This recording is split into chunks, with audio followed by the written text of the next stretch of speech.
Periyar Maniammai Institute of Science and Technology, Thanjavur. The world needs you. Green Park Coaching Center, All India First Rank, 720 out of 720. Number of students joined MBBS in 2024, 1951. Green Park Coaching Center. Jammu காஷ்மீரின் கிஷ்துவாரில் நடந்த தாக்குதலில் பயங்கரவாதிகள் 2 கொல்லப்பட்டதாக அறிவிக்கப்பட்டுள்ளது. பெஹல்காம் தாக்குதலை தொடர்ந்து வழக்கத்தை விடவும் தீவிரமாக எல்லையில் பாதுகாப்பு அதிகரிக்கப்பட்டுள்ளது. இந்நிலையில் கிஷ்துவாரில் உள்ள சத்ருவில் பயங்கரவாதிகள் 3 பேர் நடமாட்டம் இருப்பதாக பாதுகாப்பு படையினருக்கு ரகசிய தகவல் கிடைத்ததாக தெரிகிறது. இதையடுத்து பாதுகாப்பு படையினர் தீவிர தேடுதல் வேட்டையில் ஈடுபட்டனர். இருதரப்புக்கும் இடையே தாக்குதல் நடந்ததாகவும் கூறப்பட்டது. இந்நிலையில் பயங்கரவாதிகள் 2 கொல்லப்பட்டதாகவும் தாக்குதலின் போது பாதுகாப்பு படை வீரர் ஒருவர் காயமடைந்ததாகவும் அறிவிக்கப்பட்டுள்ளது.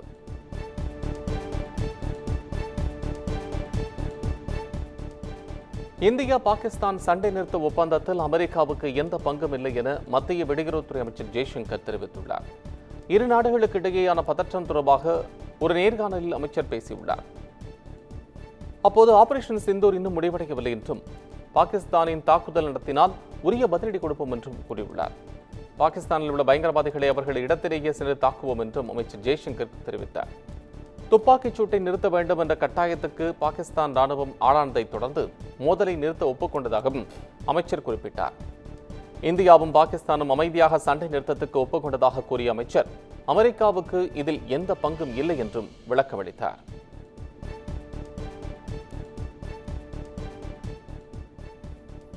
டெல்லியில் புழுதி புயல் கனமழை பாதிப்பின் எதிரொலியாக 6 பேர் உயிரிழந்ததாக அறிவிக்கப்பட்டுள்ளது. நொய்டா, காசியாபாத், குருகிராம் உள்ளிட்ட பகுதிகளில் பலத்த காற்றுடன் முன்னதாக கனமழை கொட்டியது. மின் இணைப்பு துண்டிப்பு, மரங்கள் முறிந்து விழுந்தது. போக்குவரத்து நெரிசல் உள்ளிட்ட காரணங்களால் மக்கள் கடும் அவதிக்கு ஆளாகினர். அதோடு மின்கம்பம் மறந்து விழுந்தது உள்ளிட்ட மழை பாதிப்பு காரணங்களால் உயிரிழந்தோர் எண்ணிக்கை 6ஆக அதிகரித்துள்ளது. அதோடு டெல்லி விமான நிலையத்தில் தரையிறங்க முடியாமல் 11க்கும் மேற்பட்ட விமானங்கள் திருப்பிவிடப்பட்டன.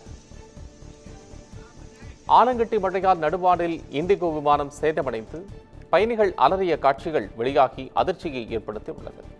உத்தரப்பிரதேசம் உள்ளிட்ட வடமாநிலங்களிலும் மழை விடுத்து வாங்கியது குறிப்பிடத்தக்கது.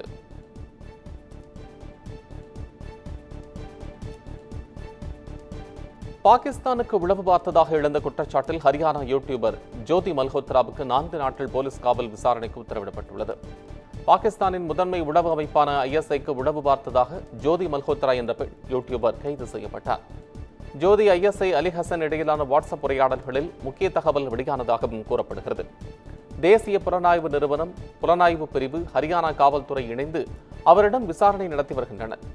தொடர்ந்து ஹிசார் மாவட்ட நீதிமன்றத்தில் ஜோதி மல்ஹோத்ரா ஆஜர்படுத்தப்பட்டார். அப்போது அவரை 4 நாட்களுக்கு போலீஸ் காவலில் வைக்க விசாரிக்கவும் நீதிபதி உத்தரவிட்டார்.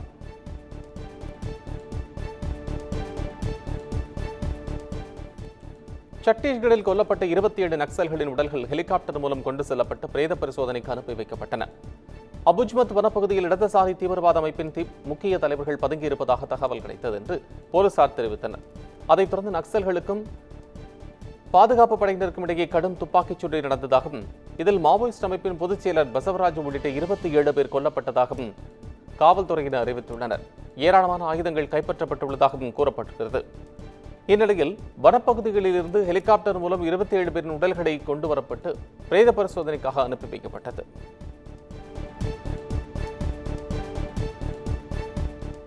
தெலங்கானா மாநிலம் ஹைதராபாத்தில் ஓடும் பேருந்தில் ஏறிய நபர் ஓட்டுநர் மீது தாக்குதல் நடத்திய சம்பவம் பரபரப்பை ஏற்படுத்தியது. ஹைதராபாத்தின் மியாப்பூரில் ஓட்டுநரின் இருக்கையின் அருகே உள்ள ஜன்னல் வழியாக ஏறிய நபர் ஓட்டுநரின் கையை பிடித்து பேருந்தை ஓட்ட முடியாமல் தடுத்தார். இந்த சம்பவத்துடன் தொடர்புடைய வீடியோ சமூக வலைதளங்களில் வெளியானதை தொடர்ந்து இச்சம்பவம் குறித்து உள்ளூர் போலீசார் விசாரணை நடத்தி வருகின்றனர். தாக்குதல் நடத்திய நபர் மீது சட்ட ரீதியான நடவடிக்கைகள் எடுக்கப்படலாம் என்றும் கூறப்படுகிறது.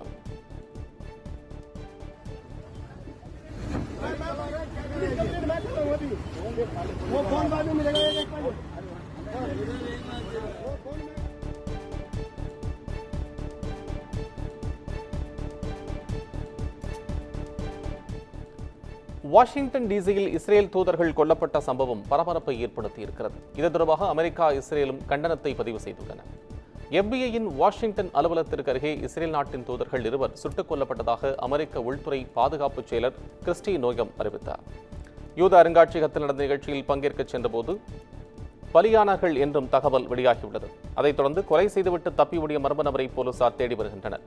இந்நிலையில் யூத விரோத பலி சம்பவங்கள் முடிவுக்கு வர வேண்டும் என்றும் வெறுப்பு மற்றும் தீவிரவாதத்திற்கு அமெரிக்காவில் துடியும் இடமில்லை என்றும் அதிபர் டொனால்டு ட்ரம்ப் கண்டனம் தெரிவித்துள்ளார். பயங்கரவாதத்திடம் இஸ்ரேல் ஒருபோதும் சரணடையாது என இஸ்ரேல் வெளியுறவுத்துறை அமைச்சர் கிடியோனும் குறிப்பிட்டுள்ளார்.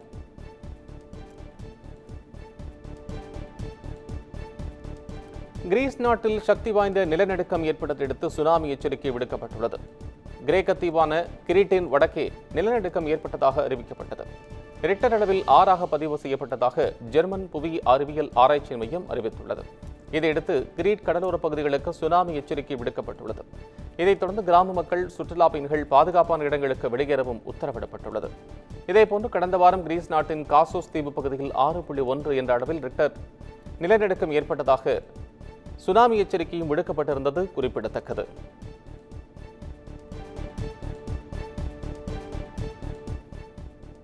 மறைந்த முன்னாள் குடியரசுத் தலைவரும் விஞ்ஞானியுமான அப்துல் கலாமின் வாழ்க்கை வரலாற்று திரைப்படத்தில் தனுஷ் நடிக்கவுள்ளார். தமிழ் சினிமாவில் முன்னணி நடிகராக வலம் வரும் தனுஷ் மறைந்த முன்னாள் குடியரசுத் தலைவரும் விஞ்ஞானியுமான அப்துல் கலாமின் வாழ்க்கை வரலாற்று திரைப்படத்தில் நடிக்க இருப்பதாக அறிவிப்பு வெளியாகியுள்ளது. கலாம் தி மிசைல் மேன் ஆஃப் இந்தியா என்ற தலைப்பு வைக்கப்பட்டுள்ள இப்படத்தை ஆதிபுருஷ் படத்தை இயக்கிய ஓம் ராவத் இயக்கவுள்ளார். உத்வேகமூட்டும் தலைவரான அப்துல் கலாமின் வாழ்க்கையை உருவாக்கும் படத்தில் நடிப்பது தனக்கு பெருமை அளிக்கிறது என்று நடிகர் தனுஷ் தனது இன்ஸ்டாகிராம் பக்கத்தில் வெளியிட்டுள்ளார்.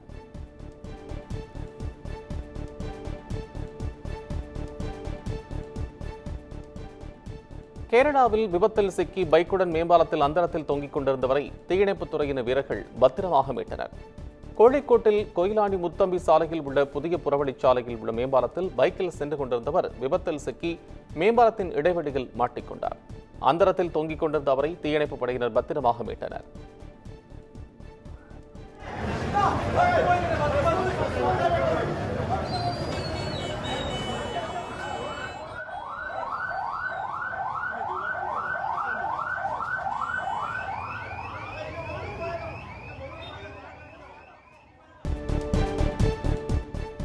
டாஸ்மாகில் நடந்த 1000 கோடி ரூபாய் முறைகேடு தொடர்பாக பதிவு செய்யப்பட்டுள்ள 41 வழக்குகளின் நிலை குறித்த அறிக்கையை தாக்கல் செய்ய தமிழக அரசுக்கு சென்னை உயர்நீதிமன்றம் உத்தரவிட்டுள்ளது. டாஸ்மாக் மற்றும் அதன் அதிகாரிகளுக்கு எதிராக லஞ்ச ஒழிப்புத்துறை பதிவு செய்துள்ள வழக்குகளை சிபிஐக்கு மாற்றக் கோரிய வழக்கு நீதிபதிகள் GR சுவாமிநாதன், V லட்சுமி நாராயணன் அமர்வில் இன்று மீண்டும் விசாரணைக்கு வந்தது. அப்போது முறைகேடு தொடர்பாக பதியப்பட்ட 41 வழக்குகளின் நிலை குறித்த அறிக்கையை தாக்கல் செய்ய உத்தரவிட்ட நீதிபதிகள் விசாரணையை 3 வாரங்களுக்கு தள்ளி வைத்தனர்.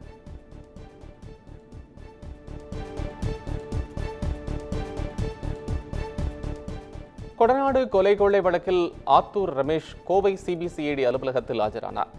நீலகிரி மாவட்டம் கொடநாடு எஸ்டேட்டில் கடந்த 2017ஆம் ஆண்டு கொள்ளை சம்பவங்கள் நடைபெற்றன.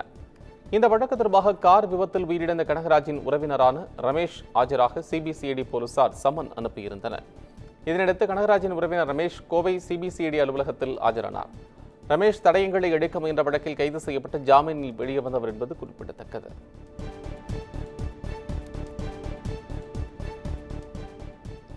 கொரோனா காலங்களில் மக்களை சந்திக்காத டாக்டர் ராமதாஸ் படுத்துக்கொண்டே எப்படி 50 தொகுதிகளில் ஜெயிப்பார் என அமைச்சர் MRK பன்னீர்செல்வம் கேள்வி எழுப்பியுள்ளார்.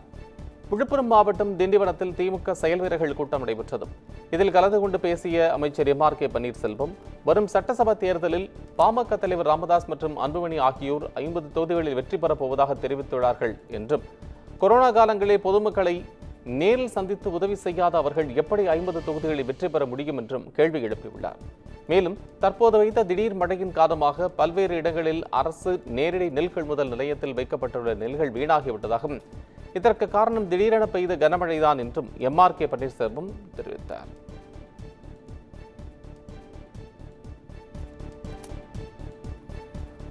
அம்ரித் பாரத் திட்டத்தின் கீழ் திருச்சி மாவட்டம் ஸ்ரீரங்கத்தில் புதுப்பிக்கப்பட்ட ரயில் நிலையத்தை பிரதமர் மோடி காணொலி காட்சி வாயிலாக இன்று திறந்து வைத்தார்.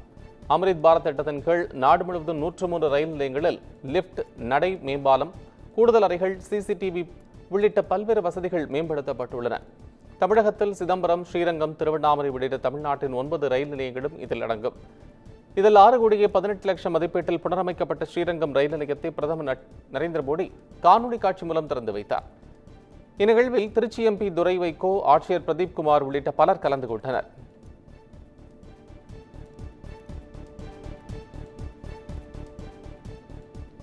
சென்னை அண்ணா நகரில் இருசக்கர வாகனம் திருடிய நபர் கைது செய்யப்பட்டுள்ளார்.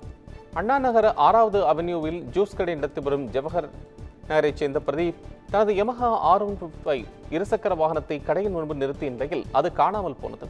இதுகுறித்து பிரதீப் அளித்த புகாரின் பேரில் அண்ணா நகர் போலீசார் அந்த பகுதியில் இருக்கக்கூடிய CCTV பதிவுகளை ஆய்வு செய்து பைக் திருட்டில் ஈடுபட்ட அம்பத்தூர் கள்ளிக்குப்பத்தைச் சேர்ந்த தனுஷ் என்பவரை கைது செய்து இருசக்கர வாகனத்தை மீட்டனர். தனுஷ் மீது ஏற்கனவே திருட்டு, அடிதடி என 3 குற்ற வழக்குகள் உள்ளது விசாரணையில் தெரியவந்துள்ளது.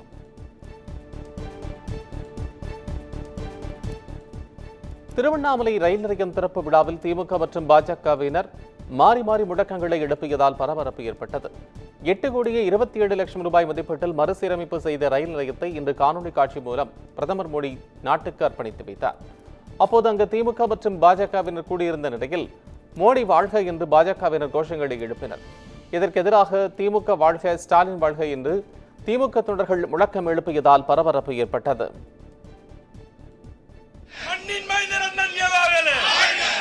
Prize distribution, drawing competition, first prize.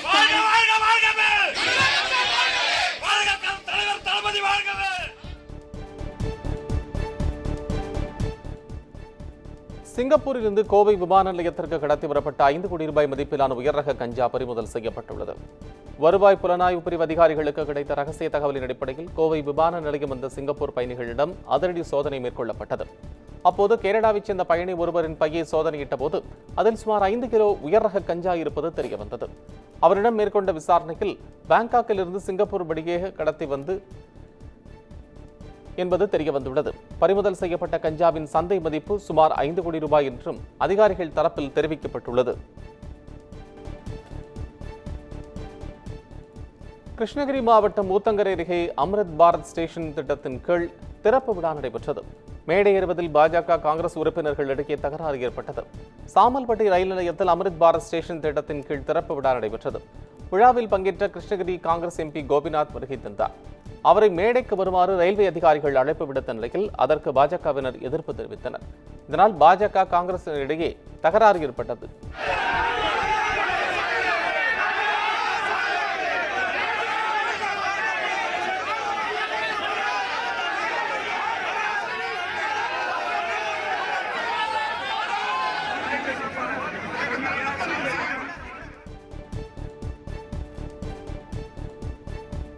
Nilgiri மாவட்டம் உதகையில் காலமான அணுசக்தி ஆணையத்தின் முன்னாள் தலைவர் M.R. சீனிவாசன் உடல் முழு அரசு மரியாதையுடன் தகனம் செய்யப்பட்டது.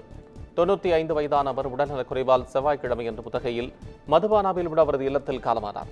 இதனிடத்து இன்று காவல்துறையினரின் 30 குண்டுகள் முழங்க அரசு முழு மரியாதையுடன் குன்னூர் வெலிங்டன் மயானத்தில் அவரது உடல் தகனம் செய்யப்பட்டது.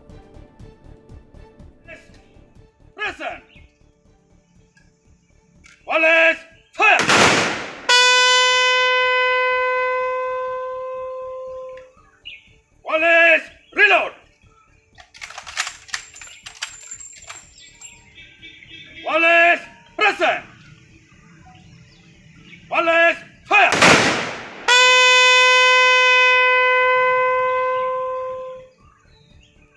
Reload! Police, present! Police, fire!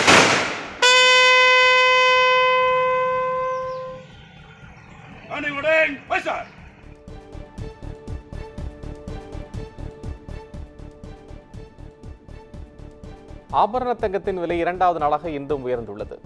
தங்கம் விலை கடந்த சில நாட்களாக ஏற்றமிறக்கத்துடன் விற்கப்பட்டு வருகிறது. நேற்று சவரனுக்கு 1,760 ரூபாய் உயர்ந்து 71,440 ரூபாய்க்கு விற்பனை செய்யப்பட்டது. கிராமுக்கு 220 ரூபாய் உயர்ந்து 1 கிராம் 8,930 ரூபாய்க்கு விற்பனையானது. இந்நிலையில் இன்று ஆபரண தங்கத்தின் விலை 2வது நாளாக உயர்ந்துள்ளது. சவரனுக்கு 360 ரூபாய் உயர்ந்து 71,800 ரூபாய்க்கும், கிராமுக்கு 45 ரூபாய் உயர்ந்து 1 கிராம் 8,975 ரூபாய்க்கும் விற்பனையாகிறது. வெள்ளியின் விலையும் இன்று உயர்ந்துள்ளது. 1 கிராமுக்கு 1 ரூபாய் உயர்ந்து 112 ரூபாய்க்கும், கிலோ 1,12,000 ரூபாய்க்கும் விற்பனை செய்யப்படுகிறது.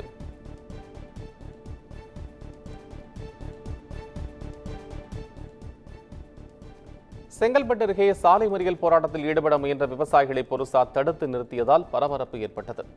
மதுராந்தகம் வருவாய் கோட்டாட்சியர் அலுவலகத்தின் அருகே பல்வேறு கோரிக்கைகளை வலியுறுத்தி தேசிய தென்னிந்திய நதிகள் இணைப்பு விவசாயிகள் சங்கத்தினர் கண்டன ஆர்ப்பாட்டத்தில் ஈடுபட்டனர். அதில் இந்திய தேசிய நுகர்வோர் கூட்டமைப்பின் மூலம் விவசாயிகளிடம் கொள்முதல் செய்யப்பட்ட நெல் மூட்டைகளுக்கு 50 நாட்களுக்கு மேலாகியும் பணம் கொடுக்க முன்வரவில்லை என்று கண்டன முழக்கங்கள் எழுப்பப்பட்டது. அப்போது ஆர்ப்பாட்டம் நடைபெற்ற இடத்திற்கு அரசு அதிகாரிகள் வராததால் கோபமடைந்த விவசாயிகள் சென்னை திருச்சி தேசிய நெடுஞ்சாலையில் சாலை மறியல் போராட்டத்தில் ஈடுபட்டனர். இந்நிலையில் அங்கு பாதுகாப்பு பணியில் இருந்த போலீசார் அவர்களை தடுத்து நிறுத்தியதால் பரபரப்பு ஏற்பட்டது.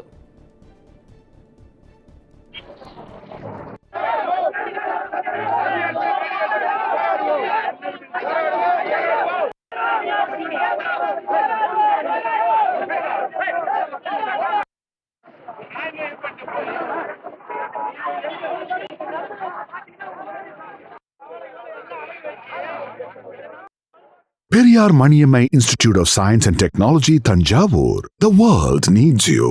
Green Park Coaching Center, All India First Rank, 720 out of 720. Number of students joined MBBS in 2024, 1951. Green Park Coaching Center.